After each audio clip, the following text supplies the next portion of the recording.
नमस्कार साथियों, मैं सुजीत कुमार और आप देख रहे हैं जनहित मुद्दा। आज मैं बेरोजगारी जैसे ज्वलनशील मुद्दा और उसके समाधान के ऊपर चर्चा करूंगा। मेरा मानना है कि सारी समस्याओं का जड़ ही बेरोजगारी है। यह एक ऐसा अभिशाप है जो लोगों की सोचने, समझने और उसके कार्य करने की क्षमता को खत्म कर देती है।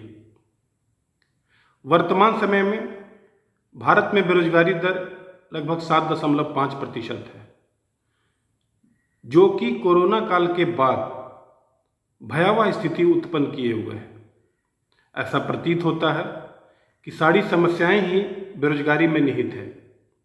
कुछ डेटा से पता चला है कि हमारे देश में जिसकी जितनी उच्च शिक्षा है, बेरोजगारी दर उसमें सबसे ज़्यादा है, चाहे वो ग्रेजुएट हो, पोस्ट ग्रेजुएट हो या डिप्लोमाधारी हो।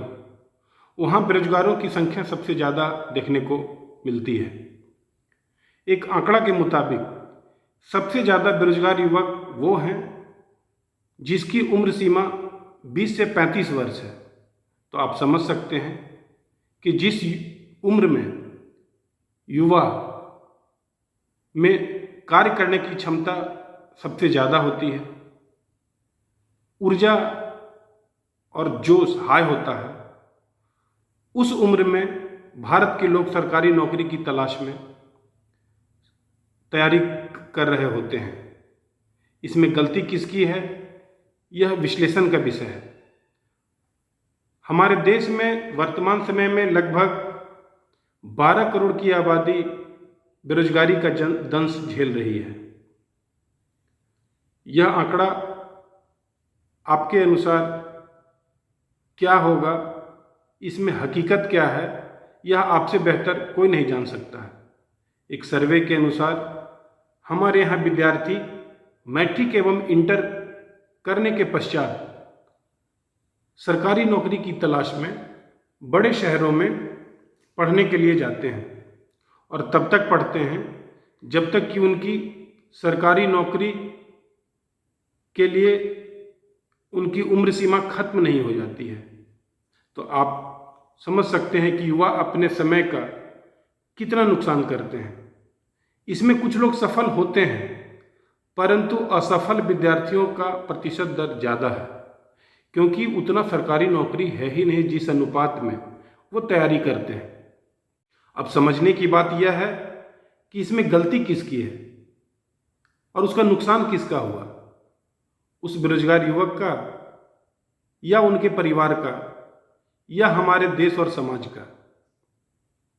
मेरा मानना है कि नुकसान सभी का हुआ, परंतु सबसे ज़्यादा नुकसान हमारे देश और समाज का हुआ, क्योंकि युवा अगर जितना समय वो तैयारी करने, सरकारी नौकरी की तलाश में बिताया, उतने समय और परिवार का पैसा सभी नुकसान हुआ। उनकी समस्याएं बढ़ती गई और समस्याओं के कारण परिणाम कुछ भी हो सकता है। इसमें सरकार को गंभीर होने की ज़रूरत है। मैं बाद में यह डिस्कस करूंगा कि सरकार की नीतियां और उसमें क्या चेंज करने की आवश्यकता है और सरकार इस गंभीर मुद्दा को कितना ज़्यादा गंभीर तरीके से लेती है, यह आगे डिस्कस करने का विषय है। सरकारी आंकड़ों के अनुसार लगभग 80 से 85 करोड़ की जनसंख्या भूखमरी का शिकार है और जिस देश में लगभग 60 से 65% आबादी भूखमरी का शिकार हो, उस देश की कल्पना कैसे की जा सकती है। और यही दर्शाता है कि बेरोजगारी हमारे देश में कितना है। जहां लोग भूखे हैं, भूखे व्यक्ति को पहले भूख मिटाने के लिए उनको सरकार मुहैया करा रही है। तो इस पे सरकार को सोचने और समझने की ज़्यादा ज़रूरत है, उस पर काम करने की ज़्यादा ज़रूरत है। रोजगार नहीं मिलने से सरकार के प्रति लोगों की अपेक्षाएं बढ़ी है। हमें यह भी समझना होगा कि हमारे देश की जनसंख्या लगभग 135 करोड़ है। दोस्तों, इस वीडियो को ज़्यादा से ज़्यादा लाइक, सब्सक्राइब और शेयर करें ताकि हमारा मनोबल बढ़े। सही में किसी ने ठीक ही कहा है कि हम अमीर अर्थव्यवस्था की गरीब जनता हैं। हमारी सरकार से अपील है कि अपनी जनसंख्या और बेरोजगारी को देखते हुए समाज हित में एक बहुत बड़ा फैसला लें, क्योंकि वर्तमान समय में हमारी हालात बहुत ही बद से बदतर होता जा रहा है। लोगों के पास खाने के लिए पैसे नहीं हैं तो खरीदेंगे क्या। जैसा कि सरकार के मुफ्त राशन योजना से ही पता चलता है कि हमारे देश में लगभग 80 से 85 करोड़ जनसंख्या को सरकार मुफ्त में राशन कोरोना काल के बाद से दे रही है। हमारी हाथ जोड़कर भारत सरकार से एवं अन्य राज्य सरकारों से विनती है कि जल्द से जल्द रोजगार आयोग का गठन करके इस समस्या को प्राथमिकता के आधार पर इसका निदान किया जाए और लोगों को रोजगार के माध्यम से विकास की मुख्य धारा में जोड़ा जाए। परिवार के कम से कम एक सदस्य को रोजगार मुहैया कराया जाए, चाहे वो किसी भी प्रकार का हो, प्राइवेट हो, सरकारी हो, नियोजित हो।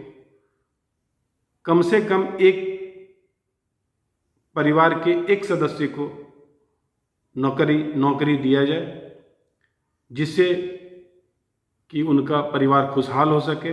और हम जानते हैं कि अगर परिवार खुशहाल होगा तो हमारा देश और समाज खुशहाल होगा।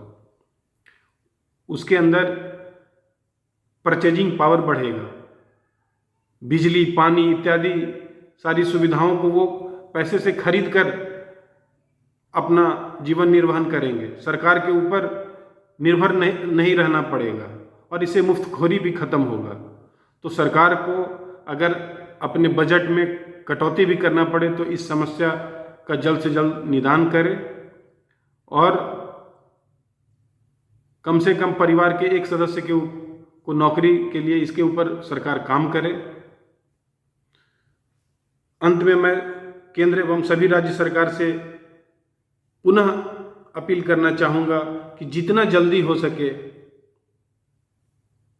इस ज्वलनशील मुद्दा के ऊपर कार्य करें और